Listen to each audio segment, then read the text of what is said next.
what are you working on right now? Well, artistically, I'm writing at the moment. Really am first and foremost a poet, and so, Really? yes. Actually, that was one of my questions because you are so multidisciplinary. So this is very refreshing to hear that you are first and foremost a poet. First and foremost a poet, and so one of my first interdisciplinary performances was as a poet, and then with Oh, some video projection and musicians and that kind of thing. So I'm a poet, but I'm also a writer, okay. so currently I'm writing an essay Mm, about Alanisa Bomsawin, the okay. great documentary maker, and which is a creative process for me because I'm not an academic. I'm and I'm more of a public intellectual is really how I would describe myself, and Great. as Antonio Gramsci would say, an organic intellectual. So, but Oh, nice. I'm an intellectual who sort of sees and wants to talk about it or write about it or make work about whatever it is Mm-hmm. I'm seeing. Mm-hmm. Mm-hmm. And so I'm writing about Alanisa Bomsawin that actually SFU Galleries Mm-hmm. um, invited me to write for an exhibition that they're having for her. Okay. And so it's a very creative process because I'm looking at all of her work at the moment. And then I'm going to begin to write another, I don't even want to call them essays because it's interesting. This one woman in Toronto, her name's Lisa Steele. She's a video maker as well as professor herself, and runs V-Tape, which is a distribution company that just an artist distribution company for video art. Because Ah, I started as a poet video artist, and then it's okay. accumulated into what it's become. But um, she often refers to my writing as heart talk. And Heart talk. Okay. yeah, Heart to heart. Okay. so that's kind of how I write. But I'm Mm-hmm. also writing something about Lakota, and this is just very recent, Mm, Lakota ledger drawings, okay. which are from the 18th century of depictions of culture and history and experiences that were made onto ledgers, these accounting books that Right. Plains Indian artists would render on them. So I'm writing about that work at the moment. So this year's President's Colloquium theme is conversation to action. And I think that's why you're such a great and suitable candidate as the visiting scholar, because throughout your career, I mean, like you said, you're a public intellectual. So I see you really translating your creative impulses into action by engaging the public. Um, do you have any advice for aspiring, artist, artist slash scholar like myself? How do you bridge those worlds? Well, I think the one thing is that I guess it's the acknowledgement that creativity is making knowledge. Mm, Art makes knowledge. Visual art is making knowledge, performing arts, literary arts, that the arts makes knowledge. mm, It's not just, we don't only make feelings, although we make feel, it's emotional, but that art makes knowledge. And I think mm, sometimes that maybe doesn't get acknowledged enough, right.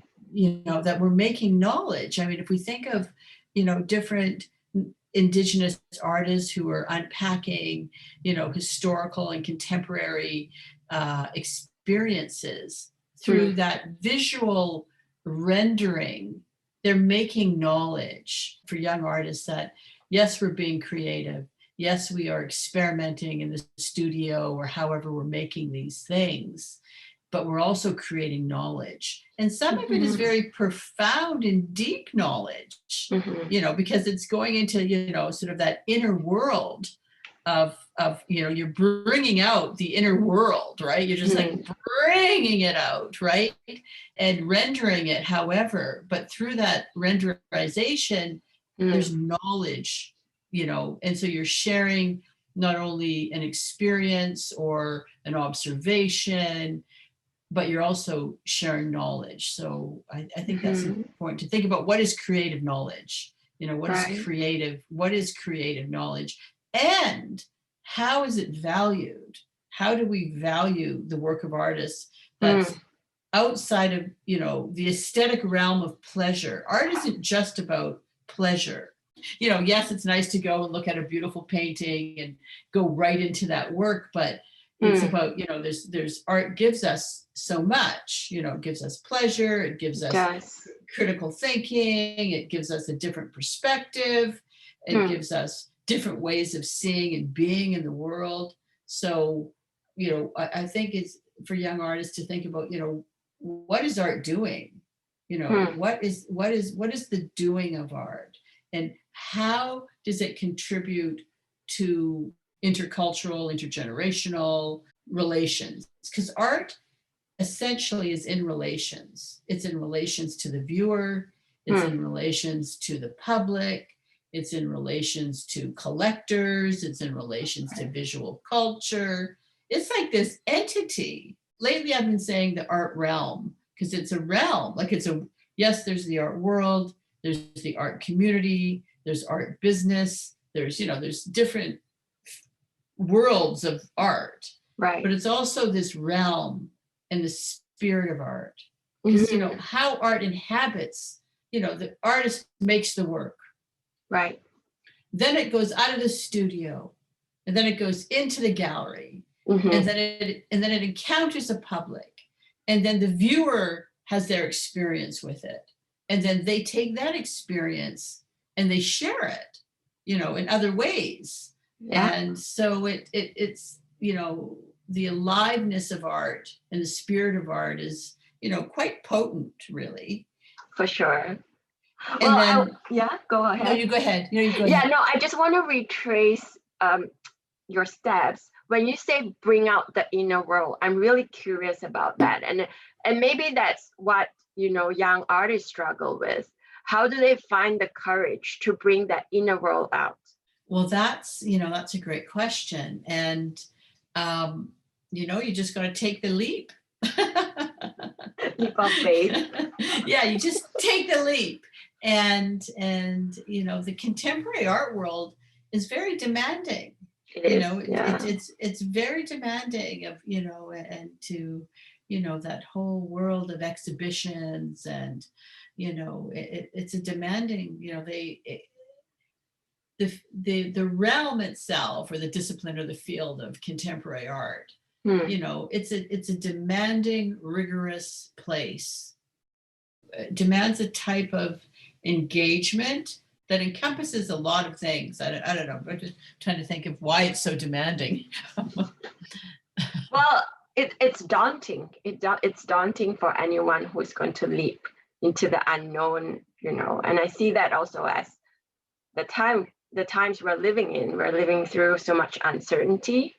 So maybe I've talked to a few artists, and they told me it's quite a difficult time for them to create right now, because the boundaries are collapsing. So it makes it hard to create in a way.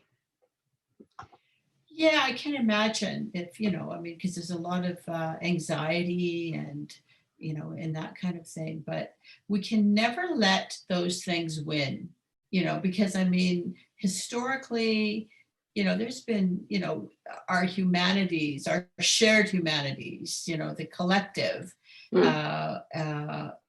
have, we've encountered so many challenges. And I'm thinking also about the Indigenous community.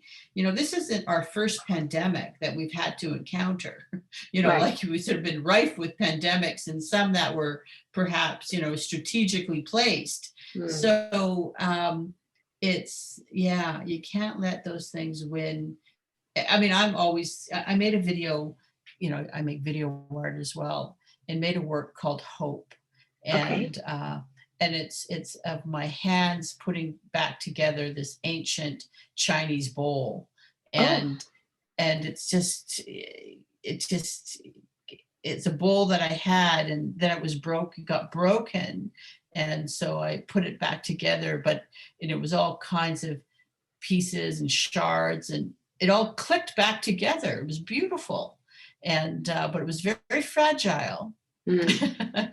And I didn't glue it or anything. Hmm. But it was, thinking it was more working with metaphor, and not to be so idealistic, Mm. but hope, we always have to think about what hope, how, have hope, right?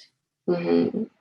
So that's what I say to young artists who are maybe struggling creatively with, everything that's going on, is that we, have to live in hope, and not, and continue to create.